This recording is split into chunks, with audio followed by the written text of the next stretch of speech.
welcome to We the Students, America's first interactive debate program. I'm your host, Kate DeFrancisco. Since the September 11, 2001 terrorist attacks, the United States has been in a perpetual state of war, beginning with the occupation of Iraq to this dismantling of al-Qaeda in Afghanistan. Over $1 trillion was spent in warfare in the last decade.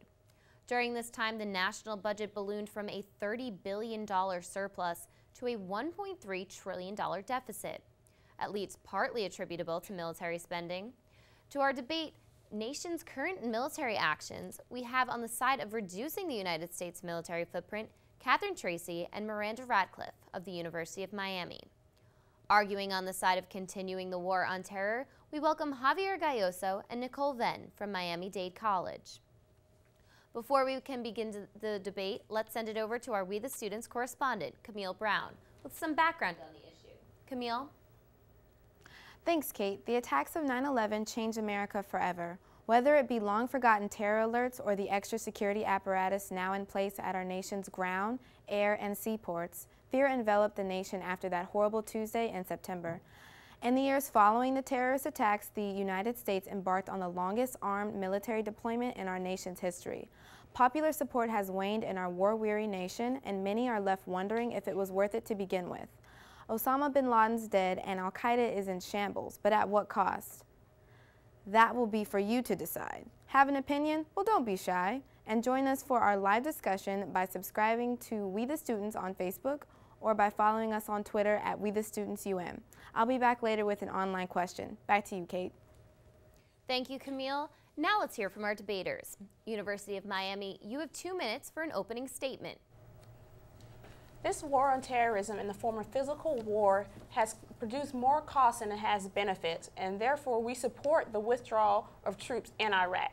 For a couple of reasons, we went into war and it just did not work. We invaded Afghanistan, Pakistan, and Iraq. And also, Americans gave up a lot of their rights with the Patriot Act, and now we are focusing on this new term that Americans have termed otherization, where we now look at other people who just look different from us and we violate a lot of their rights. Because of these main 5 points, this war on terrorism and physical war form has produced way more costs than it has benefits, and therefore we need to withdraw our troops from Iraq. Reduce costs?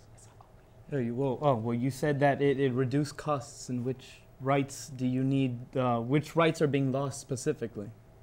The war in Iraq and Afghanistan we support the withdrawal of troops because we really don't have a clear exit goal, and it's just not, like, it's been a long war and it really isn't, there's no way to tell if we've completely succeeded. Like, we've killed Osama bin Laden, but like Al-Qaeda is not crushed. Like, they're still a live force, and there's just the problem with the war is that there's really no way to choose how it's going to end, because there's nothing we can really do to determine whether it's time to withdraw completely.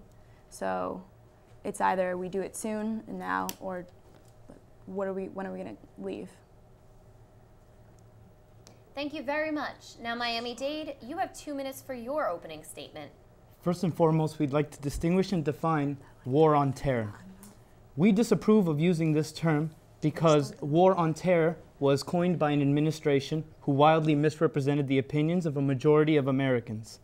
We must all agree that after the sinister attacks on September 11th, something needed to be done.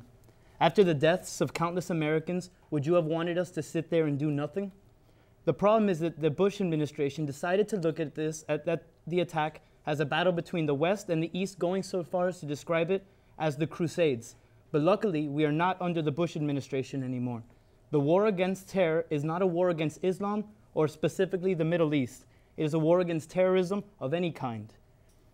I remember reading a story of an al-Qaeda suicide bomber walking into a hospital and blowing himself up.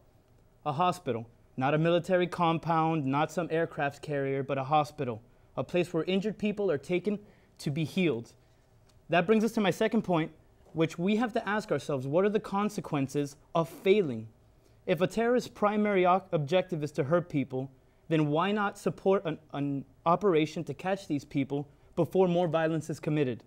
Many would argue that the extremists are simply protecting the civilians of their own country, but statistics show that to be a fallacy.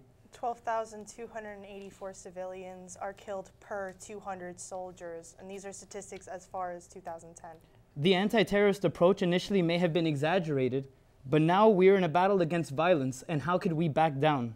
Which brings us to my last point. We have to look at what these wars have accomplished.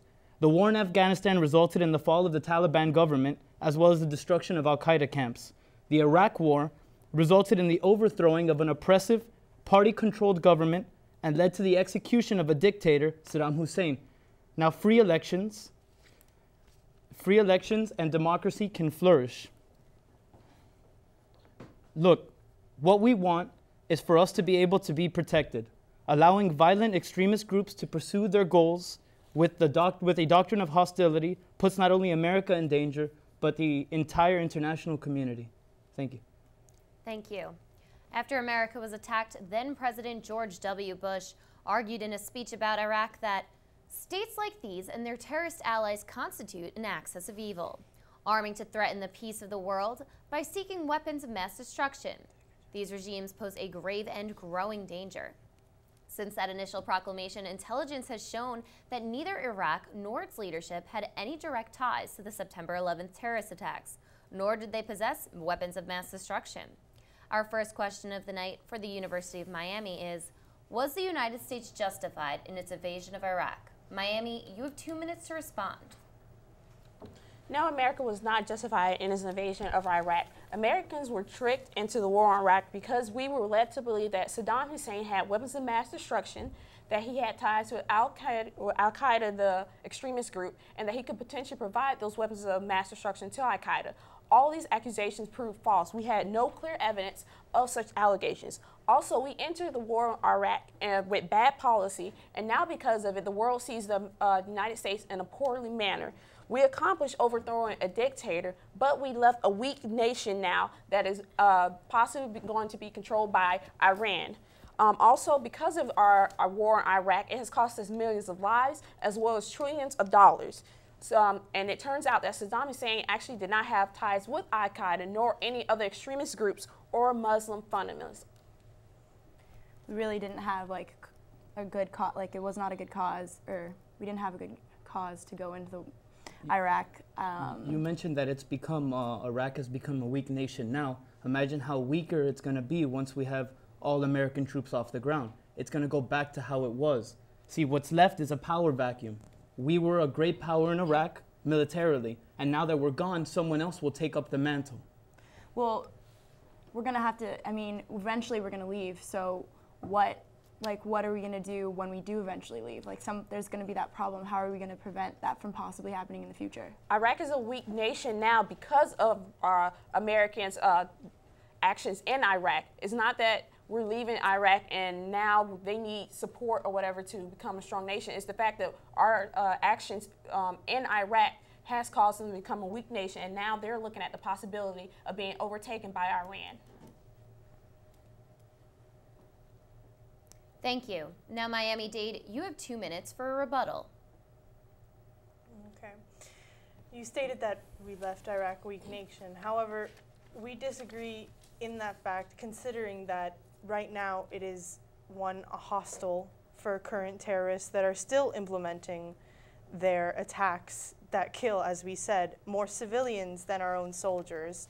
So we feel that if we were to leave, those civilians would be left unprotected, and there would be more conflict, considering the fact that all these leaders that we are targeting, the leaders of these terrorist groups, are going to be left to battle over who would rule. That would create more conflict, therefore creating more danger for the civilians. But the U.S. presence there is more like infuriating to the people or the terrorists. They don't want us there. Like, we're not supposed to be invading their country. Their purpose, though, is not only to retaliate against us, it's their message in turn. I mean, the beginning of terrorism was created over the Jewish establishment in Israel in the 40s. So they've had an agenda ever since then. They're constantly fighting their own battles, and the U.S. isn't entirely the main aggravator. They're always going to be attacking, and we feel our involvement, we've already been successful with Saddam And there's Hussein. clear evidence of the dictators of these countries, like Saddam Hussein, of violating human rights. But how are we going to be completely successful? There's no way we're going to ever be able to completely destroy terrorism. No, but success is defined how we define it. And how we define it is, one, being able to identify and neutralize the threat of terrorism, and two, to defeat and dismantle extremist groups like Al-Qaeda, and more importantly... How do you determine the first point? Like, how will we be able to know that? We did not defeat the war on terrorism. All we did was remove a dictator, and it turned out that that dictator had no ties to extremist groups like the Al-Qaeda. We had a few successes, but in terms of the general cost of the war, like, it doesn't compare to like how much it hurt like our country. This debate is surely off to a great start. Don't go anywhere. There's more We the Students right after these messages.